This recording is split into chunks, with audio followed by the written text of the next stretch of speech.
What? Put a necklace on the MTV? Black people don't like videos. Or they shuck and jive. They dance and jig. But they don't watch videos because they too busy breaking into the houses and stealing cars and smoking the crack.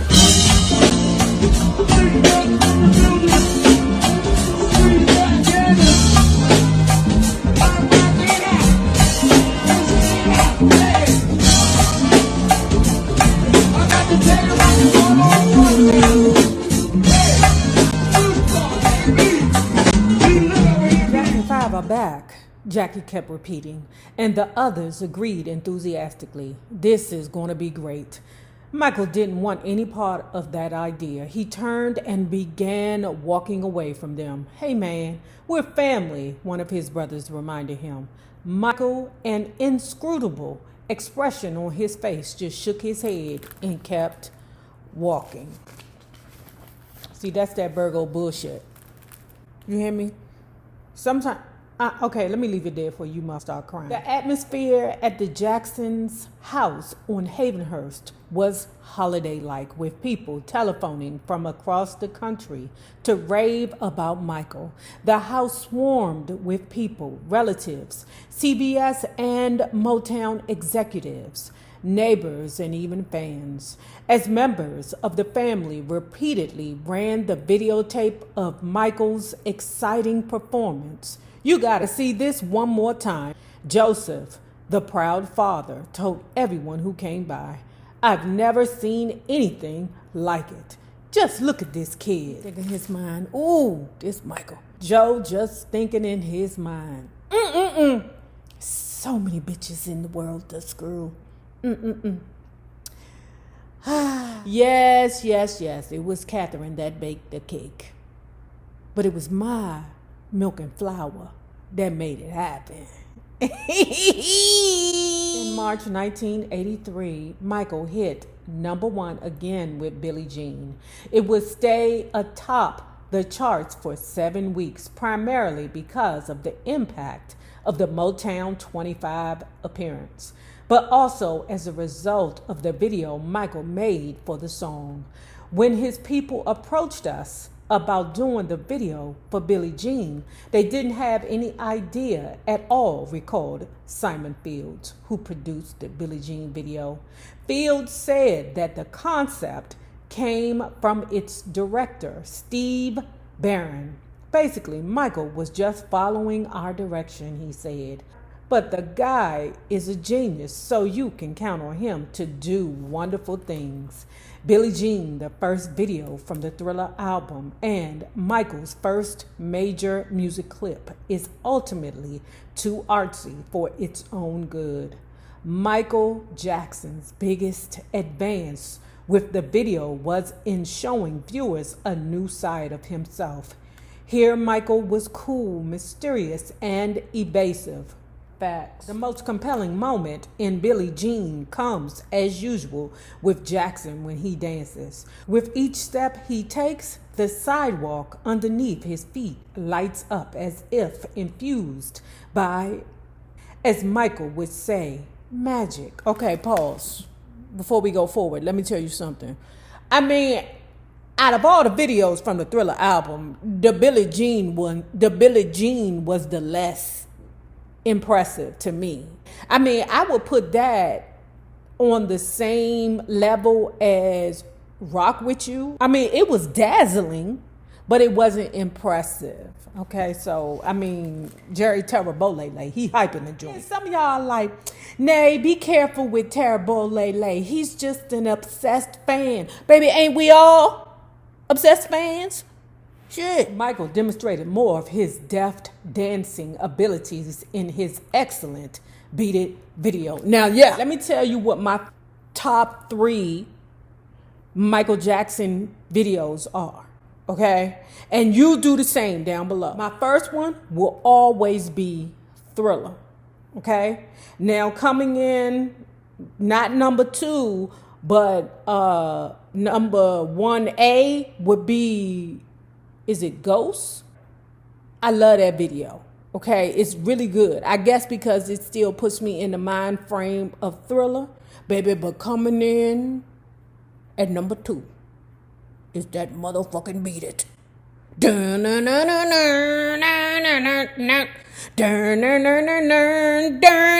While he had begun with only a vague concept for the Billie Jean clip, he knew precisely what he wanted for Beat It.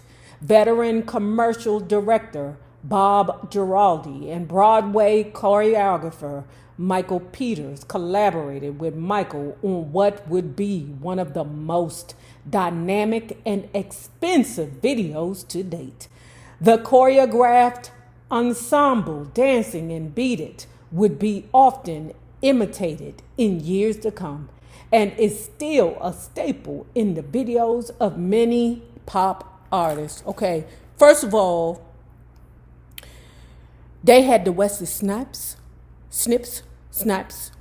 in the video. Did y'all know that the Wesley Snipes was a dancer? Okay, now you know. And that motherfucking Michael Desonato. Am I saying his name right? He played on Fame first. Then he did this video. Remember when he was in Fame and them tight pants over there with the Leroy? Okay. And then he ended up on New York Undercover with Malik Yoga and them goddamn eczema lips. Y'all, I got eczema. Don't think I'm taking it for serious, because sometimes my eczema comes on my mouth too. Okay, I don't mean to be making jokes, but I be like, goddamn, y'all can't use Eucerin?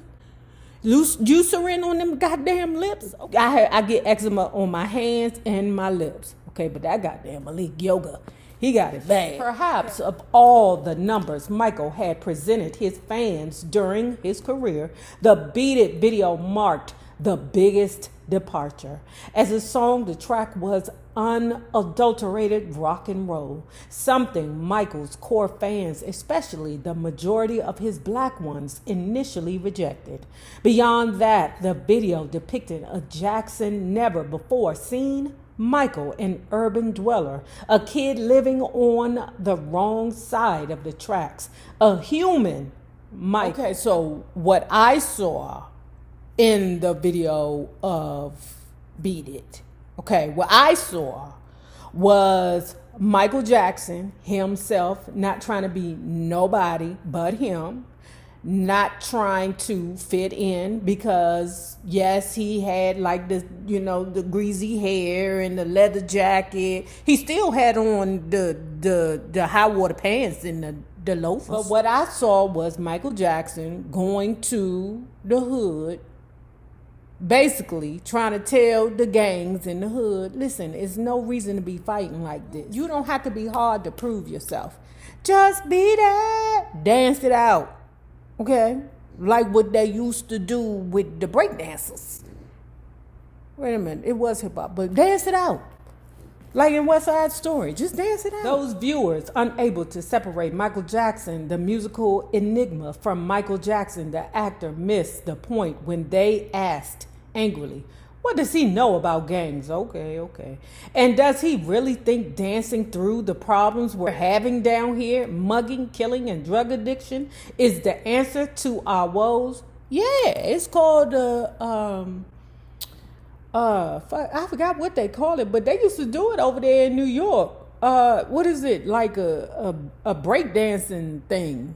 Help me, y'all. You know my brain ain't right. I just got this fucking flu shot. Thank you to the Jesus that I ain't had to get the shingle shot. Okay, but I forget what they call it. But it's a dance battle of some kind, you know. And that's what Michael Jackson was trying to bring to the gang members. Dance it out. Don't shoot it out. Dance it out. Okay, I mean, I applaud the effort. The point is, no one has to be the tough guy. Michael would explain. You can walk away from a fight and still be a man. You don't have to die to prove you're a man. Word. What's really interesting about Michael's Thriller videos, however, is how they boosted the popularity of the then fledgling MTV network. Ooh, y'all. Ooh, I'm about to act a nigga in this part right here, y'all. Because you know the MTV didn't want us on there. What?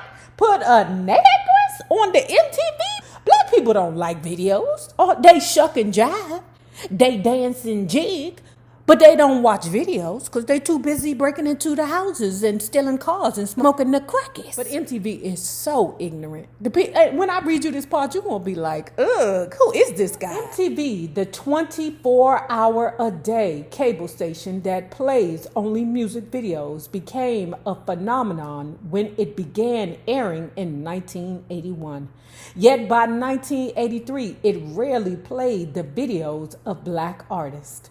The station's format was strictly rock and roll, said Bob Pittman, the executive vice president and chief operating officer of Warner American Express Satellite Entertainment Company and the driving force behind MTV. Pittman's definition of rock and roll excluded most black artists from the station's playlist.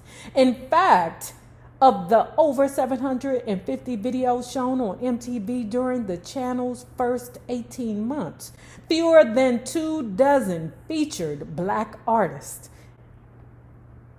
Fewer than 24 featured black artists. Hold on. Wait a minute. In fact, of the over 750 videos shown on MTV during the channel's first 18 months, fewer than 24 featured black artists were shown. It was acceptable to have Phil Collins sing the Supremes' You Can't Hurry Love and Hall & Oates singing other black-sounding material, yet the real thing was completely unacceptable on MTV at that time. When videos of black artists were submitted, they were quickly rejected as not being rock and roll. MTV's research and marketing departments had somehow decided that white kids in the suburbs did not like black music and maybe were intimidated by black people. There was nothing wrong with that, Bob Pittman reasoned. After all, Bloomingdale's wouldn't work if it carried every kind of clothing ever made. Meaning we only sell white clothes over here. White clothes for white peoples. You niggas, stay the hell out of Ralph Lauren and Polo. We don't need yous over here. And Tommy Hilfiger, you know what we feel about you. Bob Giraldi, director of Michael's Beat It video, best summed up many black critics' opinions of MTV when he said that the situation was run by racist bastards. Motown recording artist Rick James, whose video had been rejected by the station, also charged that the network was racist and had set black people back 400 years. Bob Pittman was probably not a racist, but he and MTV certainly catered to white suburban racism. When CBS submitted Michael Jackson's Billie Jean to MTV, the cable station quickly rejected it.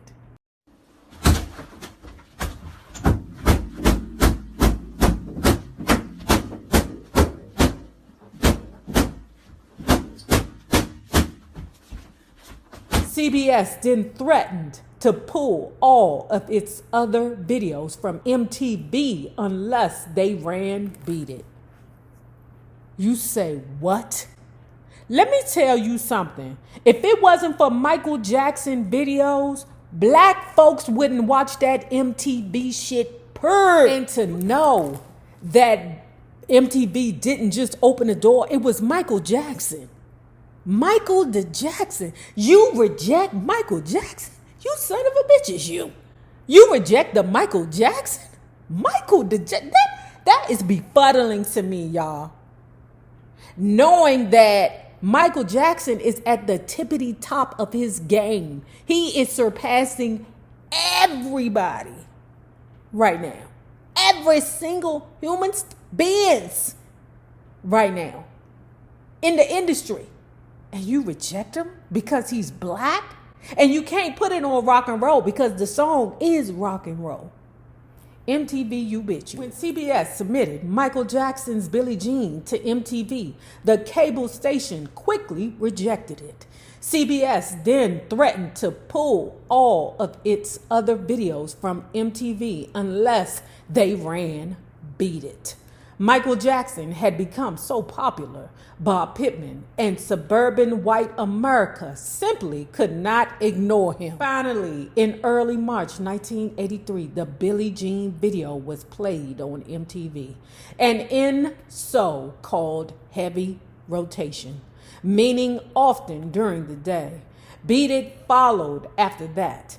MTV began to play a few more videos by black artists. And though the network still leans heavily towards white rock and roll, at least some black artists, though not many, receive airtime mostly as a result of Michael Jackson's breakthrough so many years ago. I thought Michael Jackson was on MTV just because he was that good. Michael Jackson was on MTV because CBS had to threaten them ninjas. You done blew my mind. I'm blown. By June 1983, Michael and his brothers had still not renegotiated their contract with their father, nor had they decided to re-sign with co-managers Ron Weisner and Freddie Demon. Though the brothers were ambivalent about resigning, they were willing.